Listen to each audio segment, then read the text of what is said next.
자, 안녕하세요.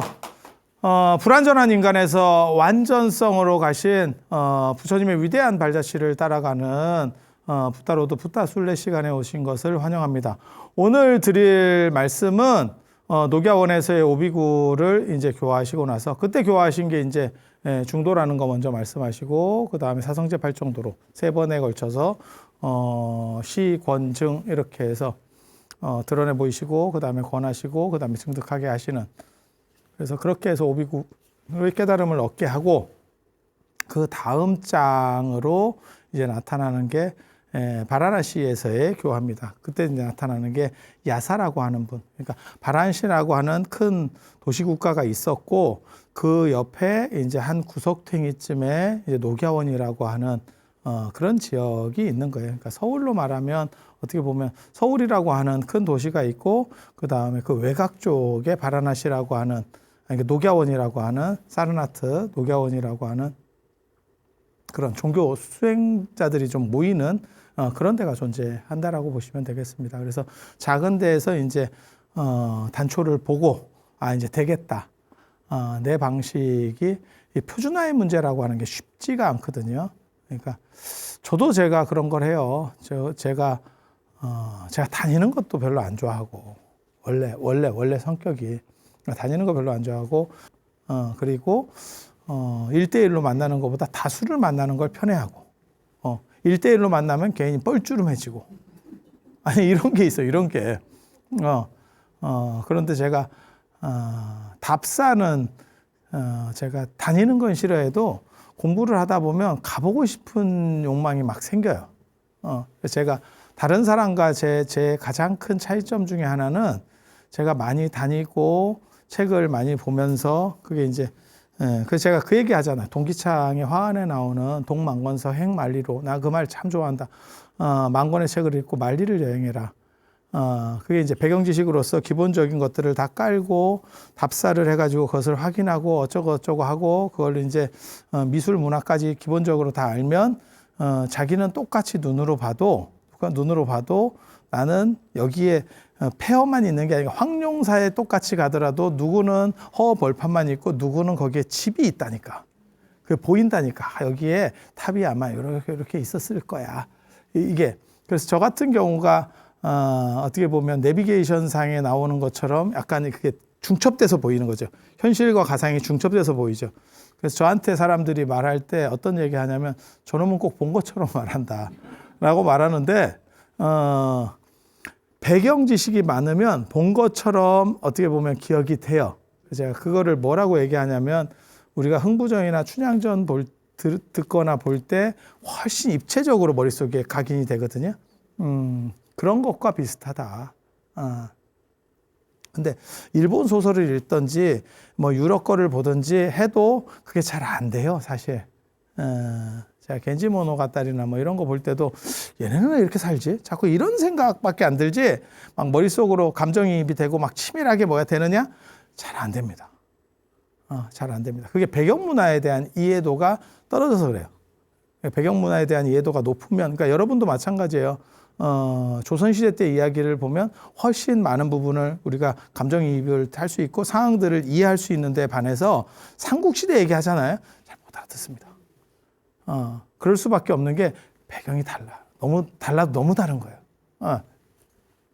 그래서 저는 성지순례가 굉장히 중요하다고 생각하고 많이 가보는 게 진짜 엄청 중요하다고 생각하는 사람인데, 그래서 이제 대중들을 내가 혼자 갈 수가 없으니까, 왜? 돈이 없으니까. 그래서 다른 사람들을 이제 물고 가는 거죠. 이렇게. 그래서 설명해주고 뭐 가이드하고 뭐 이러면서 아는 소리 하면서 가고 그 과정에서 힘이 더 키워지는 거죠. 교육학에서 늘상 얘기할 때 가장 좋은 거는 현장 학습이에요. 현장에서 그 내용을 들을 때 학습 효과가 가장 뛰어나거든. 그리고 어른들 입장에서는 거기까지 가서 이렇게 성지순례도 하고 참배도 하고 이러면 다 돌아갈 수 있으면 그거같이 좋은 게 없지. 그래서 기도와 설명, 그 다음에 그 장소에 대한 신성성, 이런 것들이 다 공통으로 들어가면 아주 만족도가 높거든요. 그런데 이제 문제는 저도 저 말고 이렇게 할 수 있는 사람을 한 10명 정도를 만들어야겠다라는 생각을 하지만, 그게 쉽지가 않네. 이게 복제. 그러니까 내가 김치를 맛있게 담글 수는 있는데 이거를 전수할 수 있느냐는 다른 얘기라니까. 근데 부처님께서 그거를 하신 게 오비구 사건인 거예요. 그래서 오비구의 교단 확립이라고 하는 게 굉장히 중요해요. 그리고 이 뒤부터 출가자들은 삼보에 삼보를 다 삼귀를 하는 거예요. 그러니까 불법승 삼보에 귀하고 출가를 합니다.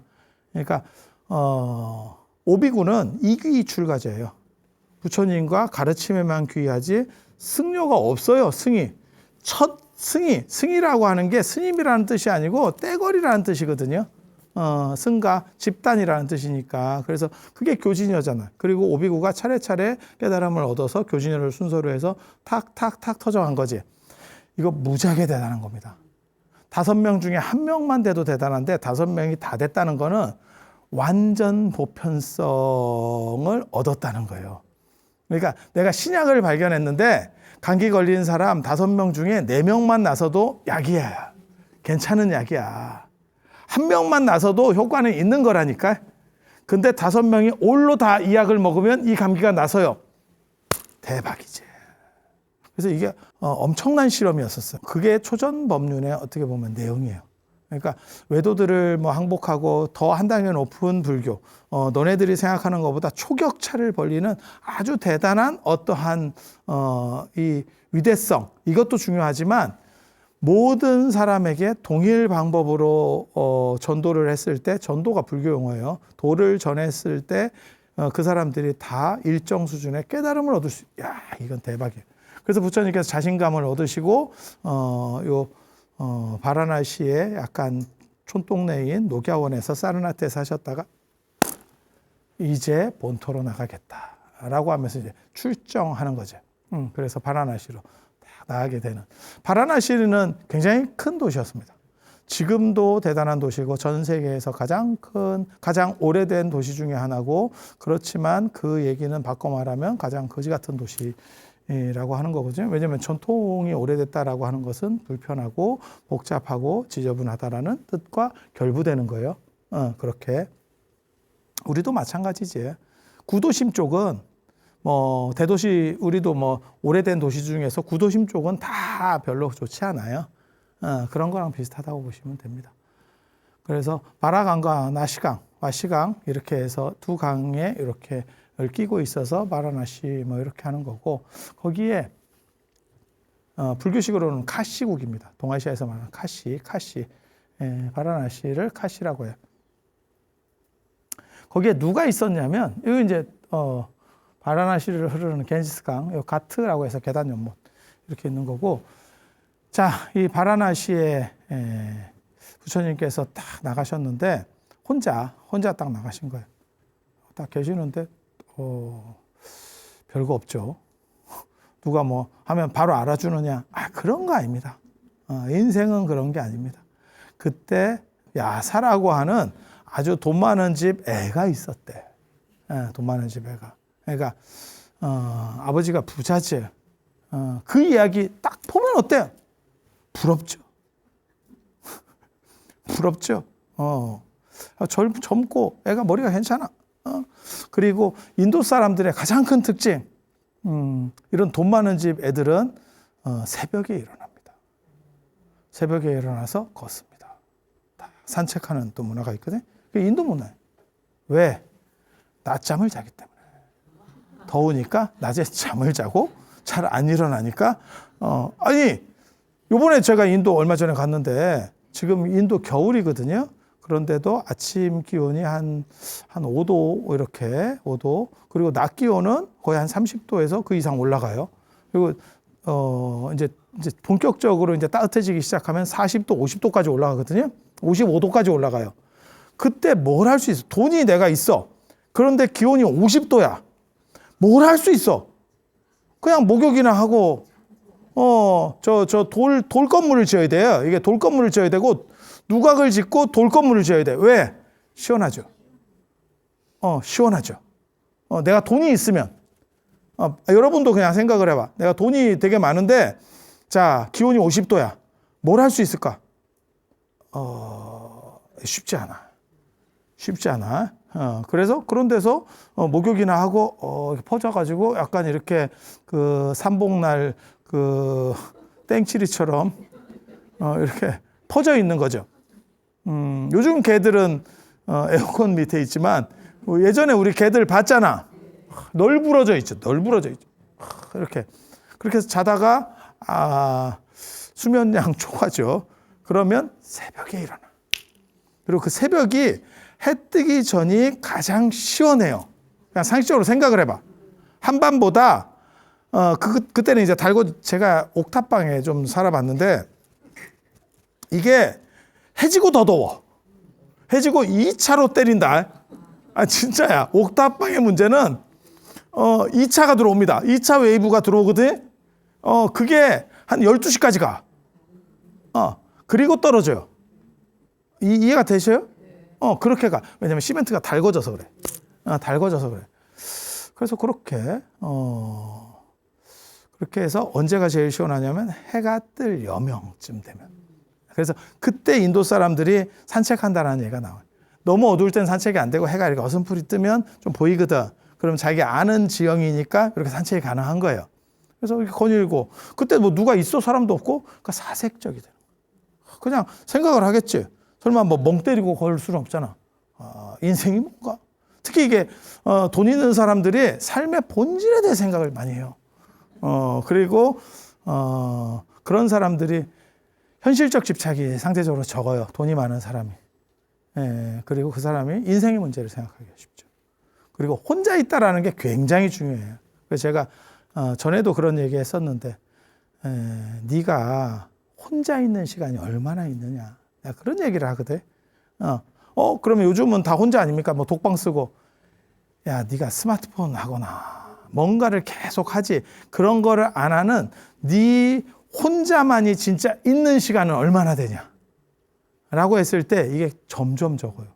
예전에는 여러분 어렸을 때는 사람들하고 온 가족이 뒹굴고 있으면서도 자기 혼자인 시간은 혼자야. 그래서 제가 뭐라고 예전에 얘기했냐면 화장실에 신문 들고 가는 게 잘못된 행동이다. 그때라도 혼자 있을 생각을 해야지. 그걸 막 쪽을 튀고 앉아서 보고 이러더라고. 아유, 영감님들이 올바르지 않다. 근데 지금은 핸드폰 때문에 눈 감기 전까지 봐요. 눈 감기 전까지. 그래서 혼자 있는다는 게 제가 어렸을 때부터 잠이 많았는데 저는 자는 거야말로 중요하다라고 계속 주장했었던 사람이거든요. 잘 때 뇌가 발전하고 잘 때 뇌가 정리를 해요. 그 진짜야, 진짜.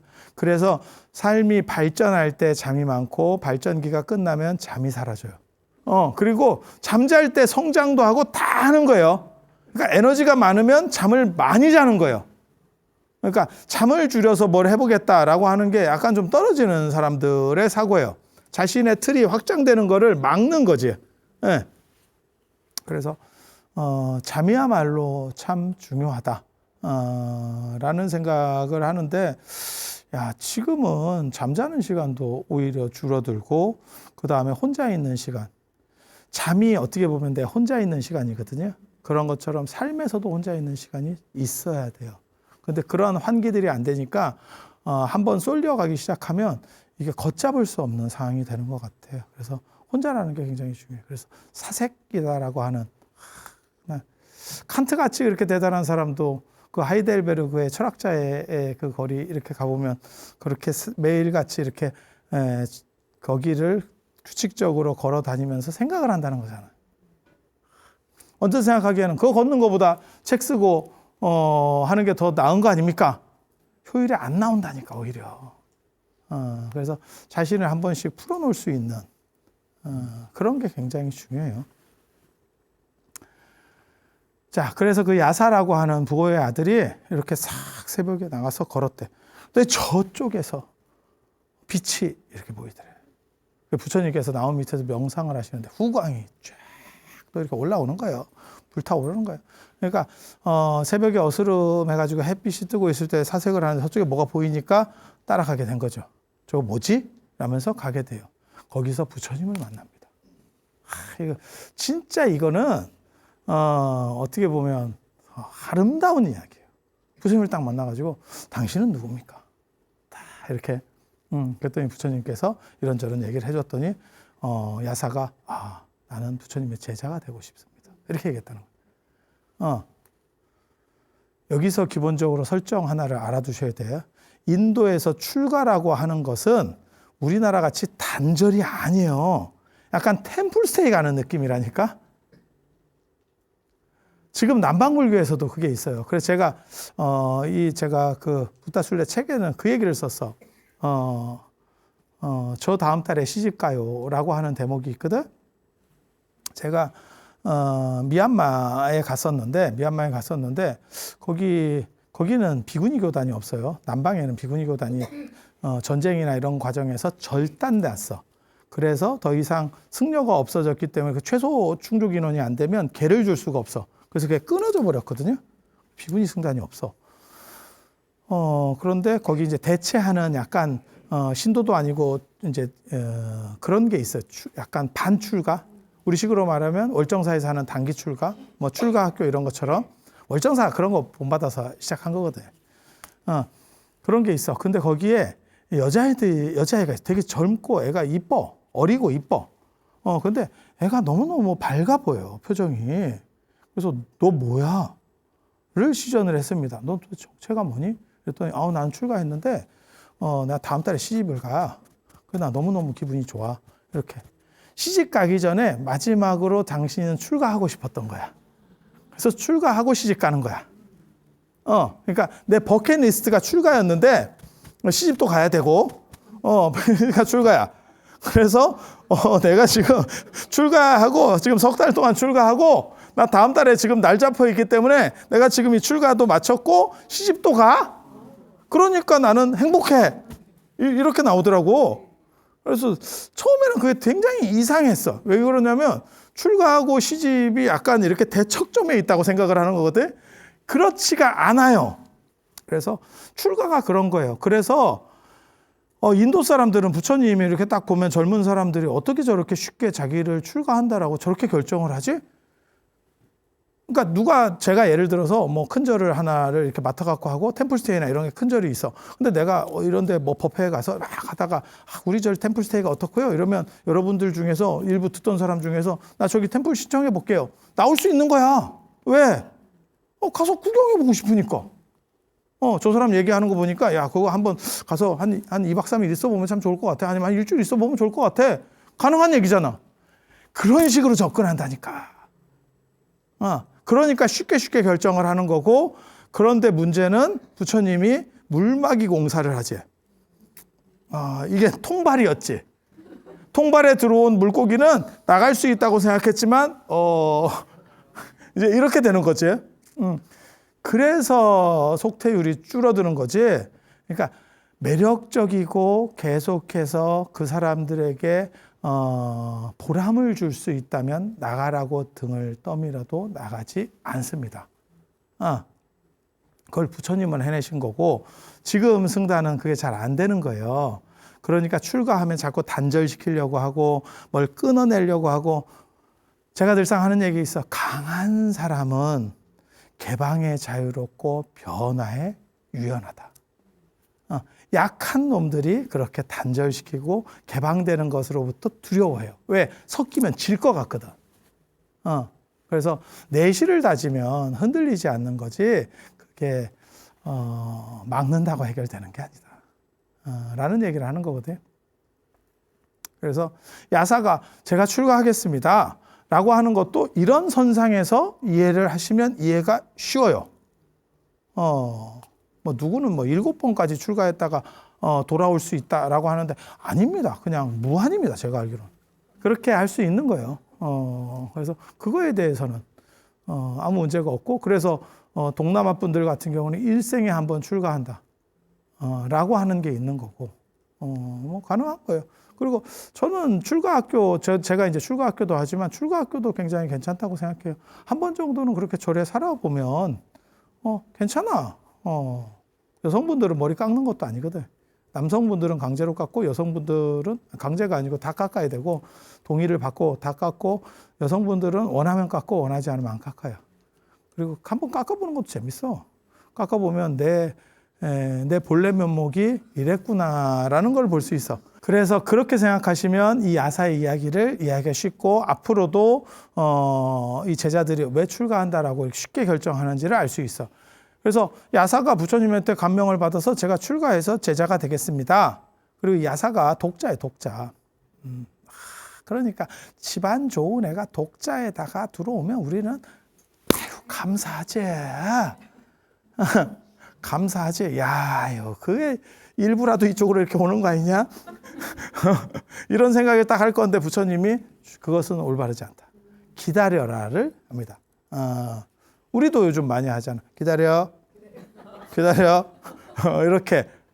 그랬더니 야사가 이게 왜를 시전합니다. 아니, 내가 한다는데. 개인주의라서 그래요. 개인주의라서 어느 정도 크면 부모 동의를 안 받아. 우리는 집단주의라서 우리는 관계주의이고 집단주의이기 때문에 부모 동의를 받죠. 결혼을 할 때도 마찬가지잖아요. 근데 서양 사람 애들이 부모 동의 안 받고 결혼하고 뭐 이런 거 보면 야씨, 쟤는 뭐요? 뭐 이런 생각이 좀 들잖아. 그게 개인주의라서 그래요. 그래서 그렇게 얘기하는 과정에 해가 뜨고, 해가 이제 완전히 처음에 이제 해 뜰 때 이렇게 산책을 한 거니까 해가 완전히 뜨고 야사의 부모님이 자식이 사라진 걸 알게 돼요. 그래서 집안이 발칵 뒤집힙니다. 아니, 외아들인데 내가 지금 돈이 많은데 외아들이야. 애가 없어졌어. 그러면 처음 드는 생각은 납치? 원한? 뭐 이런 생각? 그러니까 집안의 종들을 전부 이렇게 해서 찾으러 갔대. 그런데 집안에 종이 많아도 갈래길이 많기 때문에 한계가 있는 거예요. 종이 100명이야. 그래도 뭐 이리가 뭐네. 그러면 이게 뭐 계속 하니까. 그리고 당신들도 진짜 열심히 찾으러 다닌 거예요. 내 아들이 없어졌는데. 눈 뒤집어져서 찾겠지. 그랬는데 또 재밌어. 스토리가 재밌어. 부처님을 야사가 만나러 갈 때 그 앞에 또랑이 있었거든.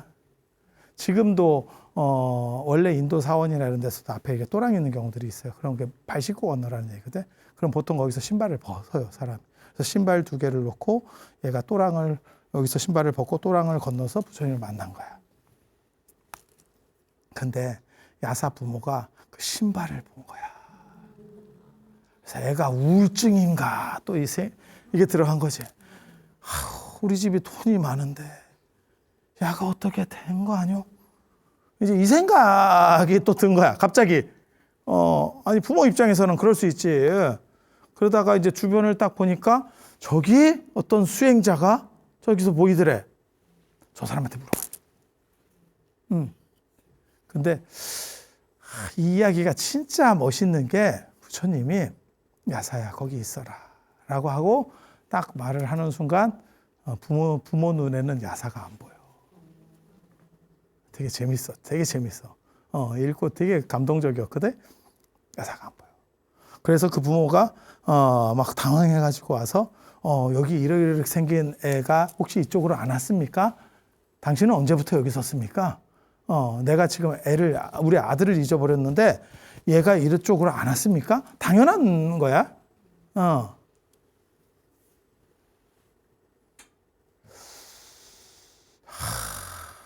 그때 부처님께서 아들을 찾는 것과 너 자신을 찾는 것 중 무엇이 더 중요하냐. 이런 얘기를 또 하십니다. 이게 조금 되는 얘기인가 안 되는 얘기인가 잘 모르겠는데 지금 눈이 돌아가 있는데 그 얘기가 먹힐까 하는데 먹혔어요. 그거가 약간 윤색된 것 같기도 하고 나는 그런 생각하거든. 아니면 개인주의에서는 가능할 수도 있겠다라는 생각도 있어. 아들은 아들 일이고 내일은 내일이다. 라는 걸로 판단이 될 수도 있어. 그래서 부처님한테 그 얘기를 들으니까 일단은 내가 더 중요하죠. 뭐 이런 얘기를 해요. 이런 비슷한 식의 뉘앙스의 이야기가 부처님한테서 여러 번 나옵니다. 그래서 그러면 내 얘기 좀 들어볼래? 그랬더니 아들 잃어버려서 진짜 급한데요. 잠깐만 한 5분만 해가지고 얘기를 들었는데 부모가 나는 당신의 신도가 되겠습니다. 이렇게 돼요. 이게 그 5분에 옛날에 이유리 선생님께서 말씀하신 10미닛 5분 컷으로다가 그냥 끊어버려요. 그래서 당신의 신도가 되겠습니다. 그렇게 얘기하고 나서 내가 아들을 찾으러 왔는데 그 이야기를 마저 했으면 좋겠습니다. 내가 지금 급합니다. 라고 하니까 부처님께서 뭐라고 말씀하시냐면 야사야 나와라. 그 야사가 보이기 시작하더래. 그래서 야사랑 부모가 만나요. 그리고 야사가 그 앞에서 출가하겠다고 하니까 부모가 네가 선택하는 것이 옳다면 그렇게 해라. 그 얘기는 뭐냐면 그때 야사가 출가를 했어도 맨 처음에 출가를 했어도 부모가 노발대발하면서 난리가 났을 거예요. 그런데 부처님이 야사의 출가를 막고 야사의 부모가 와서 신도가 되는 것까지 만들어 놓고 신뢰관계가 생긴 거지. 그래서 야사가 부처님한테 출가하겠다라고 하니까 그게 오케이가 되는 사건이에요. 이게 굉장히 정합적이면서도 약간 기묘한 드라마 같은 사건이에요. 그렇게 해서 야사가 6번째 제자가 됩니다. 그리고 그 집안이 좋다 했잖아. 그 얘기는 뭐냐? 바꿔 말하면 바라나시에 소문이, 그리고 스토리가 이게 또 재밌잖아. 야, 이게 한 방에 내 제자? 이렇게 딱 하면 별로 스토리가, 그런데 우리도 지금 얘기하면서 야, 이게 진기한데? 이런 얘기를 하면서 하잖아. 그러니까 이게 소문이 이렇게 퍼지죠. 이렇게 퍼지죠. 그러니까 무슨 일이 벌어지냐면 그 야사의 친구들이 있대. 친구가 있었겠지. 돈 많은 외아들인데 돈이 많으면 친구도 많아. 그리고 돈이 많고 잘 쓰면 친구는 뭐 많아. 그래서 친구가 같이 노는 애들이 약간 이런 얘기 하지 말라 그랬는데 옛날식 표현으로 하면 오렌지족 같은 뭐 그런 거지. 그래서 같이 이렇게 다니던 애들이 야사 같은 애가 그게 한 54명 정도 있었대. 그러니까 그 당시 바라나시에 좀 잘 나가는 집 애들 그룹. 아마 모르긴 몰라도 요즘도 그런 게 있긴 있을 거야. 한국 사회에도. 우리 같은 사람이 껴있지 않을 뿐이지 그렇게 교류하는 팀들이 있을 거야. 각 그룹들이. 그래서 그 친구 그룹들에서 소문이 났대. 야사가 우리 어떻게 보면 리더인데 걔가 출가할 정도면 저 사람이 누군지 모르겠는데 뭔가 대단하고 뭔가 배울 만한 게 있을 것 같아. 우리도 같이 가서 한번 해볼래? 이렇게 소문이 났다는 거예요. 그래서 그 54명이 나중에 다 들어옵니다. 그래서 총 60명이 돼요. 오비구가 있고 야사가 있고 그 다음에 야사와 54명 그러면 총 60명이 갖춰져요. 그래서 그때 이제 전도선언을 하게 되는데 그 근처쯤에 나오는 이야기가 이제 또 그래서 여자들을 끼고 약간 야유회 비슷하게 해서 좀 휴식공원 같은 데서 이렇게 놀고 그다음에 목욕을 하러 갔는데 그 친구 중에 한 명이 그 어떻게 보면 자기 애첩 뭐 거기서는 다 부인이라고 나오는데 내가 보기에는 부인 데리고 그런 데 잘 안 갑니다. 그리고 돈 많은 사람들은 다 그렇게 있어요. 그래서 유녀를 데려왔대. 그러니까 술집 여자를 대신 데려왔대. 그래서 자기네들이 목욕하고 더우니까 이제 목욕하려면 인도 사람들이 이런 장신구 뭐 이런 것들이 되게 많거든요. 더우니까 옷은 적게 입고 장신구를 막 치장하는 문화들이 있거든요. 근데 목욕할 때는 빼야 될 거 아니야. 그래서 빼서 이렇게 놓고 자기네들이 목욕하고 물속에서 뭐 하면서 댕겼대. 그러다가 나오니까 그 유녀가 싹 들고 선정한 나무꾼 싹 들고 갑부대. 그러니까 지그들끼리 이제 또 머리끄댕이 잡고 싸우고 난리가 난 거야. 네가 걔 데려와가지고 이상한 거 근본도 없는 애 데려와가지고 지금 사건 터진 거 아니냐. 그리고 저렇게 튀면 대부분 못 잡아요. 못 잡아요. 돈을 많이 들고 튀면 잘 못 잡습니다. 진시황 때도 제가 전에 말씀드렸잖아요. 서복이 끝까지 못 잡았어. 끝까지 못 잡았어. 그래서 이렇게 진시황한테도 안 잡히는데. 갖고 이놈이 도망간 길을 이렇게 보다가 온 데가 또 부처님 앞이네. 그래 또 부처님한테 여기 혹시 이렇게 생긴 여자가 보따리 들고 가는 거 못 봐서요? 이러니까 부처님께서 또 뭐라고 말씀하시냐면 보물을 찾는 것과 너 자신을 찾는 거죠. 이거 참 아들보다는 훨씬 낫지. 맹자 그 고자장에도 그 얘기 나오거든. 사람들이 키우던 개나 닭을 잃어버리면 미친 듯이 찾는데 자기 자신을 잃어버리고서는 찾을 줄을 모르는구나. 네 자신의 마음이 네 마음을 찾는 것이 개나 닭만 못하냐? 개나 닭과 네 마음 중에서 무엇이 중요하냐? 이런 얘기를 하거든. 그래서 공부의 시작은 구방심, 놓친 마음을 잡는 거에 시작하는 거다. 부처님께서 그 말씀하시니까 이게 또 돈 있는 사람이다 보니까 잃어버린 것도 아깝지만 그래도 혹시나 싶어서 그러면 나 자신? 이랬다가 또 얘기 듣고 거기서 또 주저앉았다라고 하는. 그래서 결국 그 유년은 끝까지 못 찾았다. 라고 하는 뭐 그런 내용들이 있어요. 이게 재밌어 하다 보면. 근데 인도 사람들은 그런 거는 확실히 좀 남달라. 그 인도에서 유럽까지의 사람들의 어떤 보면 성향 중에 하나. 동아시아가 훨씬 물질적이거든요. 그러니까 무엇이 소중한 거에 대해서는 한 번 정도는 생각을 해봐야 돼. 돈이 중요하지 않다는 얘기를 하는 건 아니야. 하지만 돈보다 중요한 것은 무엇인가에 대한 생각을 한 번 정도는 해야지. 그래서 제가 그 얘기 하잖아. 동아시아 사람들은 물질이 아니면 무엇이 존재한다는 생각 자체를 잘 안 해요. 그래서 상담하고 이런 거 해봐야 왜 동아시아 그러니까 불교나 이런 데 상담이 발전하지 않느냐? 당연하지. 거기에는 돈이 안 되거든. 축원장 같은 거 읽어주고 뭔가 물질적인 거야. 뭐 등을 키든 뭐 죄를 지내든 다 물질적인 거다. 거기에는 돈의 등가 가치가 나와. 상담, 내가 참 어렵고 지금 힘들어요. 내가 우울증에 빠졌어요. 그래갖고 스님하고 한 3시간을 얘기해. 그러면 차도 내 차가 들어. 내가 따라줘. 내가 우려서 내가 따라줘.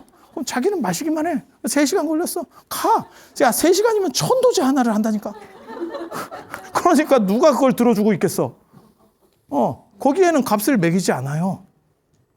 근데 인도에서부터 유럽까지는 그 정신적 가치에 대한 값을 더 매겨줘요. 그 다르다니까. 그래서 현대 상담이라고 하는 게 심리 상담이나 이런 게 들어오는 것도 사실은 그 서구적 가치가 들어오는 거예요. 동아시아에는 상담은 값을 매겨주지 않습니다. 그리고 이 바라나시와 관련해서 제일 중요한 게 이 겐지스강, 강가강, 항아강이라고 경전에는 나옵니다. 그래서 항아사수 하면 항아의 모래처럼이라고 하는 거고 거기에 이렇게 지금도 목욕하시고 하시는 분들이 많이 있죠. 이게 목욕 이렇게 계단을 가트라 그래요. 가트. 그래서 목욕하고 이게 이제 앞쪽으로 너무 쓸려 나가가지고 사람 돌아가실까 봐 수심이 깊어지나 봐. 그래서 이제 이렇게 펜스를 좀 쳐서 그 안쪽에서 하세요라고 해서 이제 목욕하고 여성 남성 할 거 없이 다 뭐 하고 여기 이제 배 나왔죠. 물그릇 좀 떠주시면 안 돼요? 그러면 이제 성수 뭐 이런 거 하려고 아니면 이 양반이 하면 여기 이제 여자고 뭐 남자고 다 굉장히 물이 찹니다. 저거 신심 없으면 저를 못 들어가요. 그들이 옳으냐 그르냐를 떠나서 저렇게 할 수 있다는 신심 자체가 참 숭고하고 아름답다. 저는 그렇게 생각하거든요. 힌두교의 2대 서사시 중에 라마야나 말고 마하바라타 말고 라마야나라는 책이 있는데 거기에 보면 전쟁에서 죽은 불로서 전쟁에서 죽어요. 낙뢰 비슷한 걸로 쫙 때려가지고 사람을 죽이는데 엄청난 사람이 죽었어. 그 사람들을 천도시키기 위해서 하늘에 있는 강 은하수를 내려오게 합니다. 그 천국으로 흐르는 강이에요. 그걸 내려오게 그 수행자가 바기라타라고 하는 사람이 기도를 해서 그 강이 내려오게 신통을 부려서 딱 내려오게 하는데 그게 요 강가강 항아라고 하는 겐지스 강이에요. 그래서 여기에서 그 물로다가 그 죽은 불에 타 죽은 영혼들을 그 가루를 씻어줘. 그래서 걔네들이 전부 천국에 가서 회원하게 됐다. 라고 하는 스토리가 나오거든요. 그래서 그 뒤부터 여기는 이제 하늘을 흐르던 강이니까 거기서 목욕을 하면 죄가 씻어지고 그 물을 마시면 성수가 되고 뭐 이렇게 그 다음에 돌아가신 분을 거기다 화장해서 넣기도 하고 그러면 천국에 간다라고 하는 거고 지금도 죄 씻고 있는 거예요. 죄를 짓지 말지 자꾸 씻고 있어요. 날 추운데. 그리고 이렇게 해서 그릇을 보면 이렇게 해서 바깥쪽으로 이렇게 해 떠오를 때 태양 쪽으로 이렇게 하면서 기도를 합니다.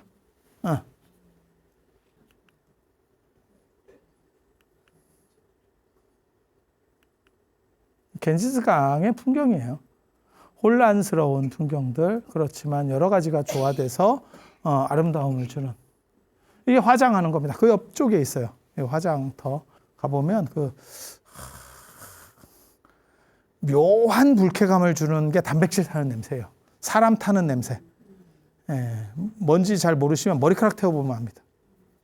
느낌 참 묘한. 자세히 가서 보면 사람 시신이 움직이는 것도 보입니다. 관에다 넣는 게 아니기 때문에 신경이 땡겨지는 거죠. 돌아가셨어도. 삶과 죽음이 공존하는 것. 여기 앞에 이렇게 딱 또 우리가 천도제 해준다고 향 꽂아놨죠. 그래서 이 천도 명당에서 천도제를 해야겠다라고 해서 제가 또 이게 항아사죠. 지금 우리가 밟고 있는 게 항아의 모래, 항아사. 항아의 모래처럼 많은 이게 여기. 거기서 지금 천도에서 소각하는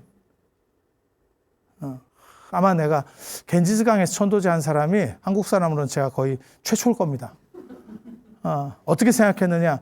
그냥 며칠 전에 생각했죠.